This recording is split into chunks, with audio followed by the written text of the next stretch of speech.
Having trouble with your mouse not working through your ThinkPad DAD docking station's USB ports? You're not alone. A common problem arises from compatibility issues, driver conflicts, or even hardware faults. Let's pinpoint the problem. First, make sure all your cables are securely connected. Then, test your mouse directly on your ThinkPad's USB port to rule out a faulty mouse. If it works there, the dock is likely the issue. Next, identify your dock model and check Lenovo's support site for any known issues or firmware updates. Also, ensure your ThinkPad's BIOS and USB drivers are up to date using Lenovo Vantage. Outdated drivers are a primary cause. Wireless mouse users should check Bluetooth connections and potential interference. If problems persist, try a different USB port on the dock. Some ports might have power delivery issues, especially with older dock models. Remember, most cases stem from user-side misconfigurations rather than hardware failure. This systematic approach will help determine the root cause before moving to more advanced solutions.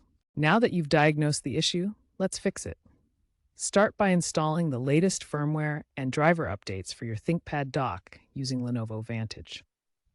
This often resolves USB compatibility issues and enumeration errors, especially with Windows 11 and macOS Sonoma. If the problem persists, try uninstalling and reinstalling the USB drivers in Device Manager. Also, ensure no third-party software, like Logitech G Hub, is conflicting with your mouse drivers. For wireless mice, consider updating the dock's Bluetooth drivers as well. If you suspect a power delivery issue, avoid using high-power USB peripherals simultaneously. Check your dock's power supply unit, PSU, and ensure it meets the power demands of all connected devices.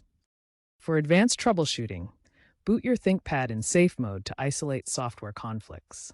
If the mouse works in safe mode, a third-party application is likely the culprit. Finally, if all else fails, contact Lenovo support for hardware diagnostics, as faulty USB controllers account for a significant percentage of unresolved cases. Remember, proactive maintenance and staying up to date with firmware and drivers are key to preventing these issues.